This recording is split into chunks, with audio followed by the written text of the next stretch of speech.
अस्सलाम वालेकुम, आदाब भाई, कैसे हो आप सब। उम्मीद है कि आप लोग बिल्कुल ठीक होंगे। आज मैं तारिक फ़तेह जो मर गया है ईद के दिन, उसका डी एंड हो गया है, सारी दुनिया के मुसलमान खुशी मना रहे हैं, उसी बारे में मैं आपसे बातें करने आई हूँ। वो उसके साथ क्या हुआ, वो कैसे मरा, उससे पहले कुछ बातें मैं आपसे शेयर करना चाहती हूँ। तारिक फ़तेह कौन था आप सब जानते हैं, अगर नहीं जानते तो आप सर्च कर दीजिए, आपको खबर लग जाएगा। और मैं कुछ बातें जो शेयर कर रही हूँ आपसे। तारिक फ़तेह इस्लाम का दुश्मन था, वो इस्लाम के बारे में गंद फैलाता था, वो एक किताब भी शायद लिखा था और वो कहता था कि 3 तलाक के बारे में, कि 3 तलाक होने के बाद भी और मुस्लिम औरतें अपने शौहर के साथ रह सकती है, जबकि आप सब जानते हैं, हम भी जानते हैं कि 3 तलाक के बाद मुसलमान का अपने शौहर जो है तो वो नामहरम हो जाता है, गैर हो जाता है, उससे कोई ताल्लुक़ नहीं रखना है। फिर उसके बाद वो कहता था कि हिजाब के बारे में कि हिजाब ज़रूरी नहीं है, और वो कहता था कि यहूदी मुस्लिम का दुश्मन नहीं, जबकि कुरान शरीफ में आया है कि यहूदी मुसलमान का खुल्लम खुल्ला दुश्मन है। इस तरह की बातें कुरान शरीफ में, लेकिन वो एक तरह से कुरान शरीफ को झुटलाने की कोशिश कर रहा है, इस तरह की बातें करता था वो। मुसलमान के बारे में तरह तरह के गंद फैलाता था, जितना हो सके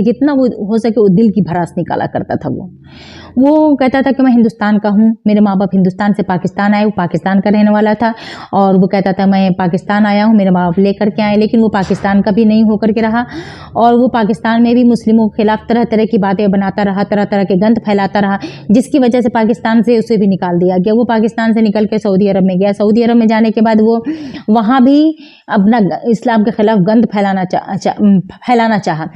लेकिन वहाँ वो नाकाम रहा, उसके शैतानी चाल कामयाब नहीं हुए। वो यहूदी का आदमी था, वो यहूदी, मेरे ख्याल से यहूदी बन चुका था, मेरे ख्याल से। वो अब कहाँ तक उसके दिल की बात है मुझे नहीं खबर,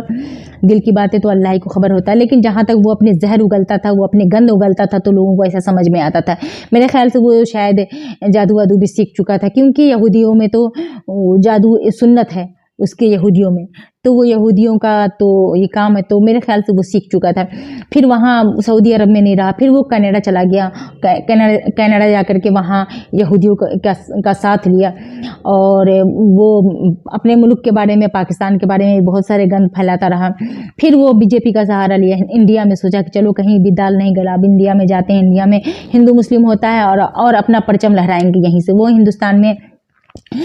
में बीजेपी का सहारा लेके हिंदुस्तान में आया, गंद फैलाना चालू कर दिया, मुसलमानों के खिलाफ जहर उगलना चालू कर दिया। बीजेपी के अभी आदमी क्या किए, वो तो जानते थे कि वो ना जो अपने मुल्क का ना हुआ, ना वो अपने घर का हुआ, ना अपने मजहब का हुआ, कहीं का ना हुआ, वो कौन किसका होगा, उसे भी एक स्टेज दे दिया गया कि लो इस पर भोगते रहो कुत्ते की तरह, और वो भोगता रहा मुस्लिम के खिलाफ। बीजेपी को तो वोट चाहिए था, ऐसा नहीं है कि हमारे हिंदू भाई बहन के पास तालीम नहीं, आज सब तरक्की कर चुके, सबको खबर है, बस उसे इस्तेमाल करना था, उसे इस्तेमाल किया गया। उसे चाहे यहूदी इस्तेमाल करे या कोई भी इस्तेमाल करे, वो सिर्फ इस्तेमाल ही हुआ है, और वो इस्तेमाल होने में अपने आप को खुशी महसूस करता था। वो सलमान रुश्दी के नक्शे कदम पे चला।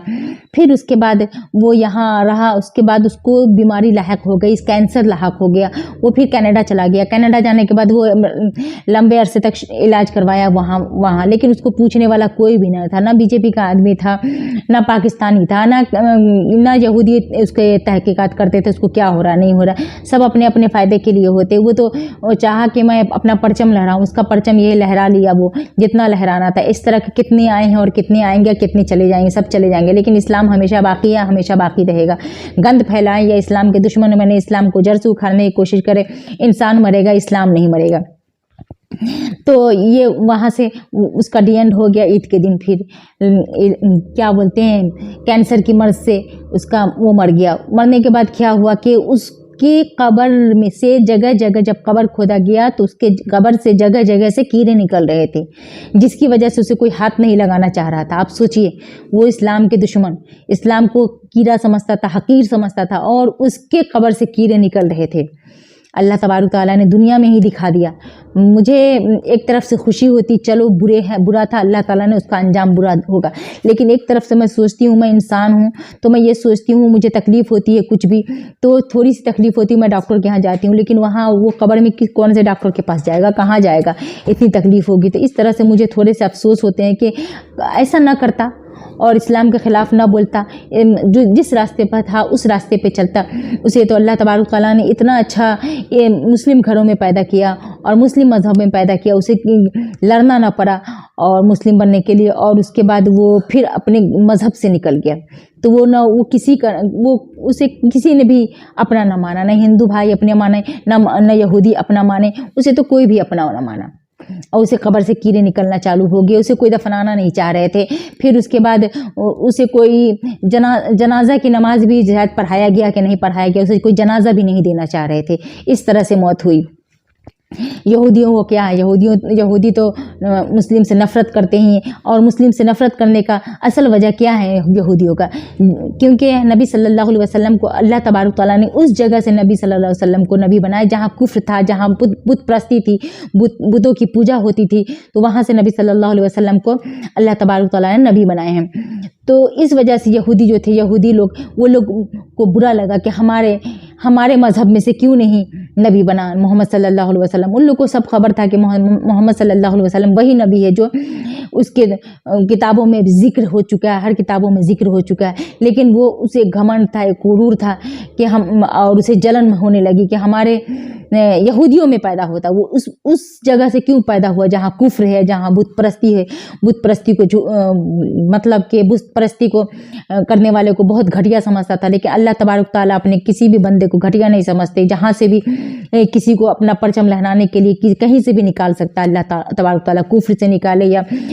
سب نیچے پچھڑے سے نکالے، یا جو آسمان پہ ہیں اونچائی پہ وہاں سے بھی کسی کو نکال سکتا ہے اللہ تعالیٰ اچھائی کے راستے کے لیے اور دین پھیلانے کے لیے، کہیں سے بھی اللہ تبارک تعالیٰ، اور آج تک دین پھیل رہا ہے، سب کتنے آئے، سب کے نام گل ہوتے چلے گئے، نبی صلی اللہ علیہ وسلم کے نام روشن ہوتے چلے گئے۔ تو اسی وجہ سے یہودیوں کو بہت برا لگتا ہے اور غصہ ہوتا ہے اور مسلموں پر بھڑاس اتارتا ہے، اصل وجہ یہی ہے۔ اور ہمارے ہندو بھائی بھی اس بات کو جانتے ہیں، لیکن وہ شروع سے ہی ہندو گھروں میں پیدا ہوئے ہیں، تو وہ اپنا لے کر چل رہے ہیں، اب ان کی مرضی ہے۔ میں اتنا ہی کہوں گی کہ آپ سب کو اللہ تبارک تعالیٰ ہدایت دے صحیح راستہ چننے کی، اور آپ سب قبر کی عذاب سے بچیں، آپ سب جہنم کی آگ سے بچیں، اور کوشش کریں کہ اللہ تبارک تعالیٰ سے توبہ استغفار کریں، اور اس طرح کے گند نہ پھیلائیں اور نہ پھیلنے دیں۔ میں ہندو بھائیوں سے بھی کہوں گی کہ اس طرح کے گند پھیلانے والے کو اپنے ملک میں پناہ نہ دے۔ ہمارا ملک سب سے اچھا ہے، قتل و غارت ہر جگہ ہوتا ہے، یہ نہیں کہ نہیں صرف ہندوستان میں ہو رہا، لیکن میں اللہ سے دعا کرتی ہوں، آپ لوگوں سے بھی التجا کرتی ہوں، قتل و غارت سے آپ لوگ محفوظ رہیں، آپ لوگ اس میں نہ پڑیں، اب امن و سکون کا ماحول بنائیں اپنے ملک کو، اپنا ملک امن و سکون کا ماحول تھا، اور امن و سکون کا ماحول بنائیں۔ اللہ حافظ، اللہ آپ سب کو خوش رکھے، آمین۔ اب تک کے لیے اتنے ہی۔